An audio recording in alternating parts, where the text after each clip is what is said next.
Let's honestly get one thing clear. This price sucks. That's the cold open. You can move on to the actual review now.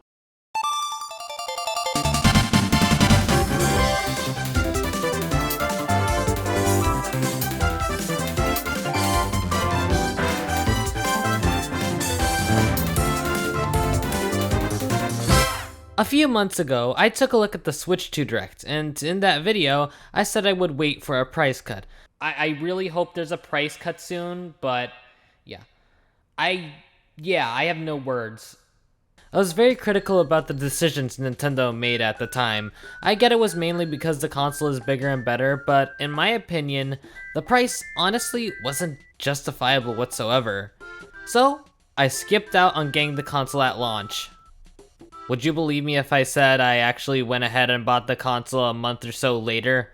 This was during the release day of Donkey Kong Bonanza, mind you. I played some of it recently, and I will say, it's a solid game from what I played. I want to make a review on the game eventually, but we'll cross that bridge when we get there. I want to talk about another behemoth in this video. But yeah, the Switch 2 is a console that exists, and for much hate as I was about to give it, there's some things it does right, but also some questionable decisions on Nintendo's part that I somehow looked past and bought a Switch 2 a month later for some reason. Yeah. At launch, the Switch 2 had a bit of games to choose from, mostly games that already released on previous consoles though. I know there are some noteworthy titles like Yakuza 0 Director's Cut, Ridge Racer, Cyberpunk 2077, hell, Deltarune Chapters 3 and 4 even launched with the release of the Switch 2, despite the fact it was available a day earlier on the original Switch. Do you know how bizarre it is to see a title like this launch on a console? I don't know, it's just cool to me. But for everything else, there are some that I think are cool, some that are controversial, and some that are Puyo Puyo Tetris 2S. It's not a bad game, but it's just, we already have Puyo Puyo Tetris 2 on the Switch, and that can be used on the Switch 2 as well, so why not make the game an upgrade at this point? Most Switch games allow you to do that. They're not free, unless you bought Deltarune on the Switch 1 and then got a Switch 2, then you can get the Switch 2 version for free. But it's at least better than dropping $40 on a game that was already on the Switch 1 with barely any changes whatsoever. That being said, I think the one that I thought was the most polarizing game so far has to go to Nintendo's launch title. Not Welcome Tour, I'm not paying $10 for a tech demo. Oh no, I'm talking about Nintendo's first major game on the new console, Mario Kart World. Mario Kart World was released on June 5th, 2025, and is the first original mainline entry on a Nintendo console since 2014's Mario Kart 8. And no, Mario Kart Live Home Circuit, Mario Kart 8 Deluxe, and Mario Kart Tour do not count. I played this game sometime after it launched worldwide with the Switch 2, more specifically, only once at a convention before I got an actual Switch 2.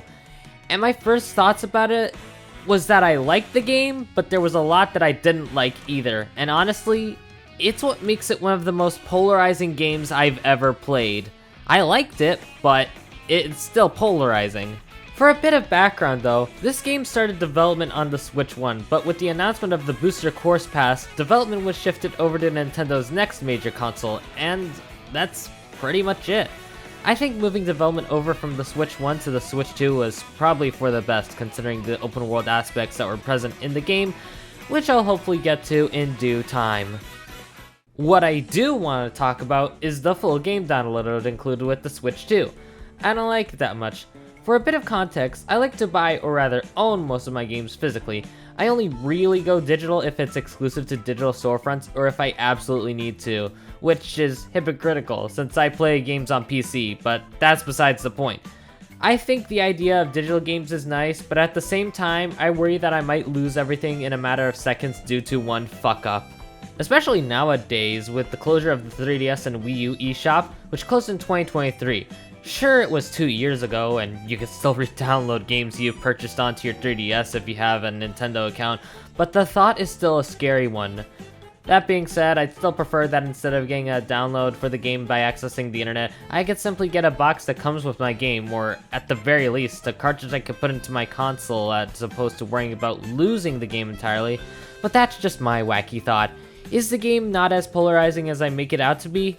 More importantly, what do I think of Mario Kart World as a whole?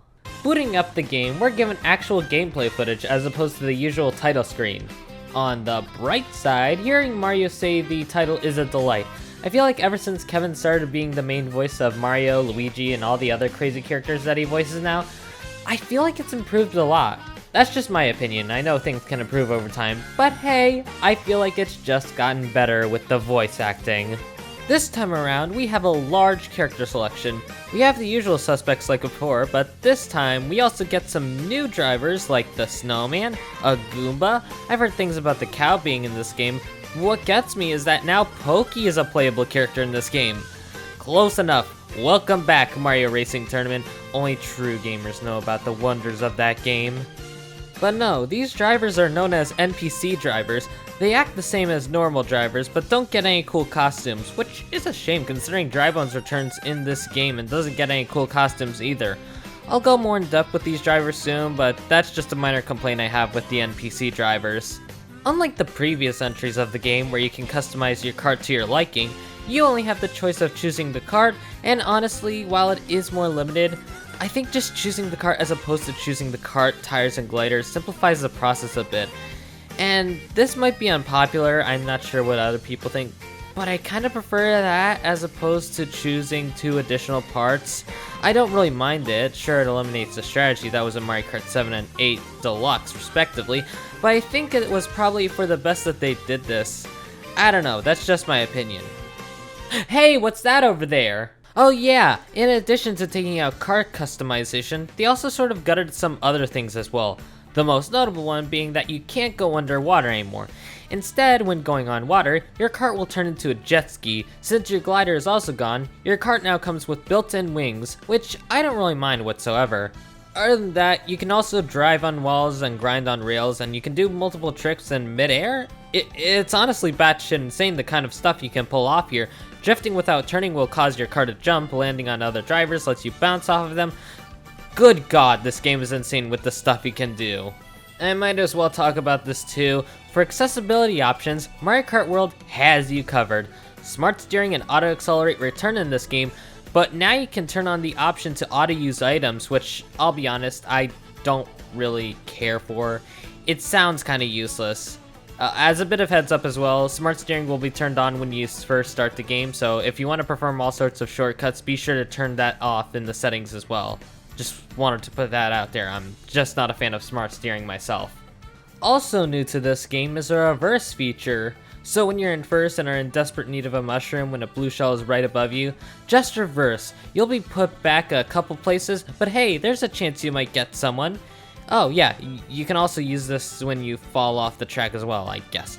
I don't know, I honestly haven't used this mechanic that much. I forgot it even existed in a way. That's how much I didn't care for it at first.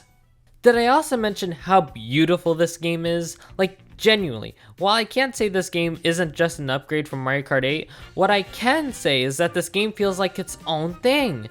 Not to mention the soundtrack. Oh lord, the soundtrack is amazing. We have the typical course music present in this game, but one thing I want to bring up is how the game not only pulls songs from the Mario Kart series entirely, but also the entire Mario series in general, with even a few niche picks that I wouldn't have ever thought of. Mario Paint, WarioWare, Wario Land, Super Mario Land 1 and 2, the Mario drawing song from Flipnote Studio. I think it would be nice if they let you select the music you want to play, but honestly, I don't mind listening to the game's music. It's generally a really great listen and quite possibly one of Nintendo's best soundtracks in a game. Emphasis on one of, by the way. I mean, they made Baby Park sound like a YouTuber's mid-2010s intro. How much more ambitious can this game get? What do you mean they finally made a movie theater track? And it's peak too? Sort of, actually. I'm not really sure. It's genuinely a really good course, but, you know. Mario Kart World brings in 30 unique tracks in total, with both Crown City and Peach Stadium having 2 variations present, bringing the total number of courses to 32.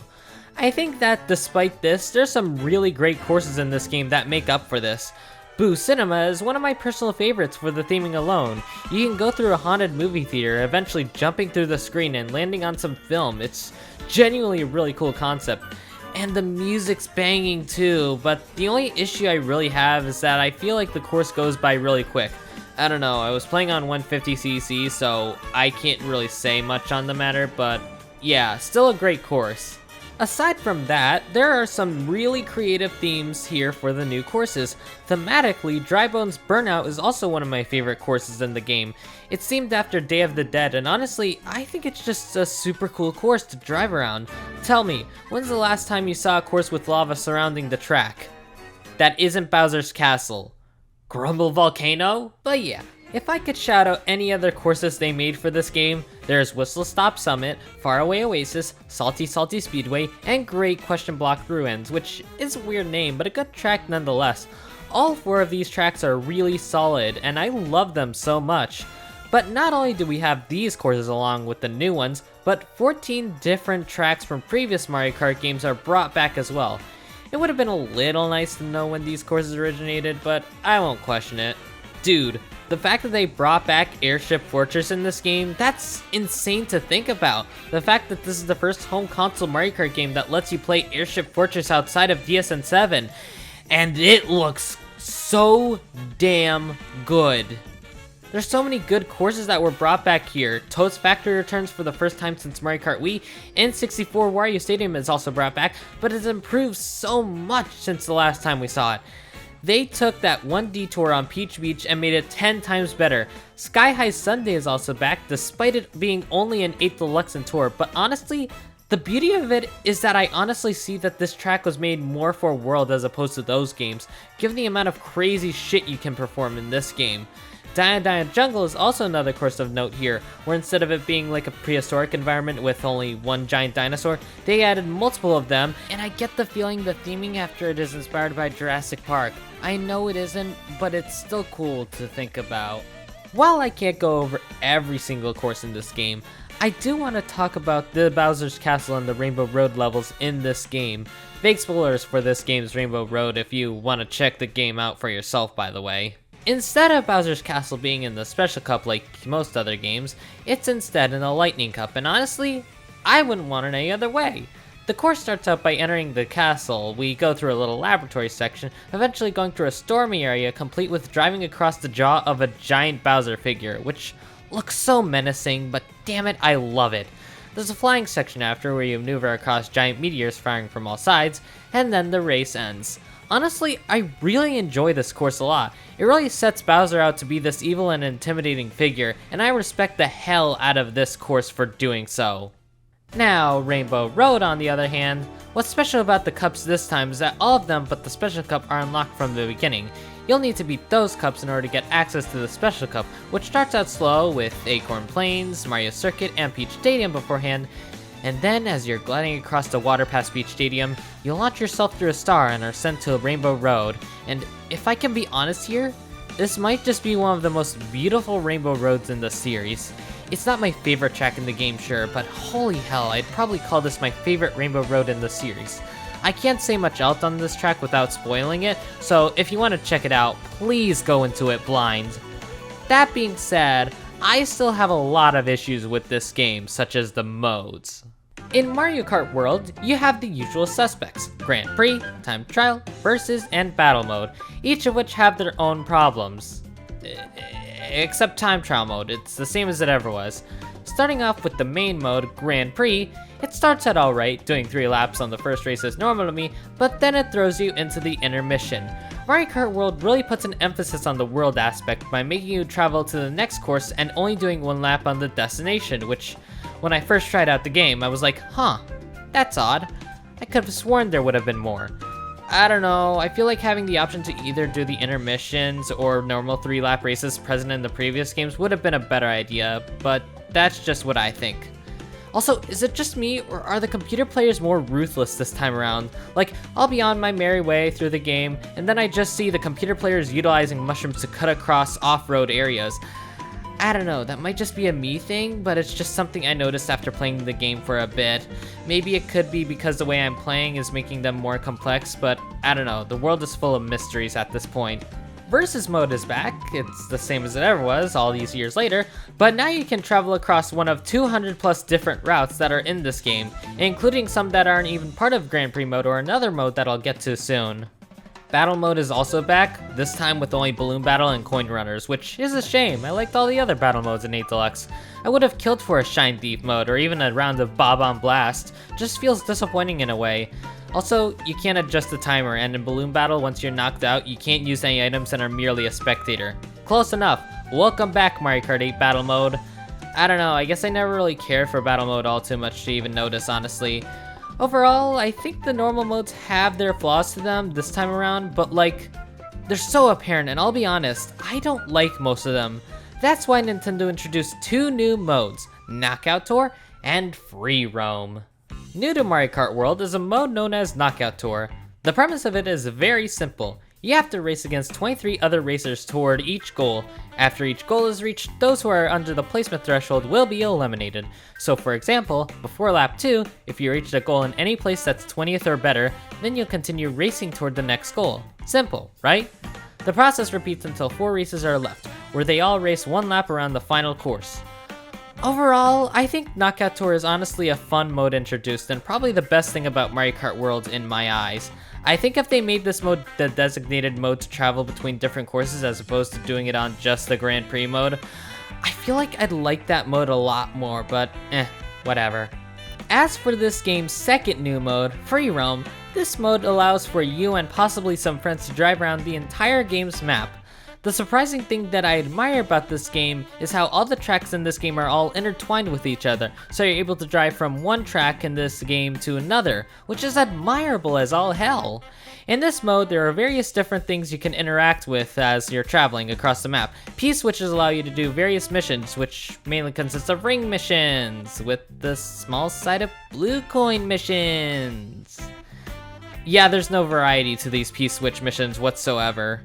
Additionally, there are also other things to count toward completion, such as these question mark panels and Peach medallions you can activate and collect respectively.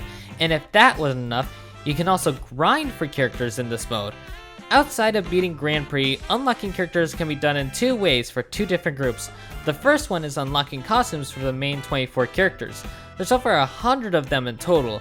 The way to get them is by eating food scattered across the world.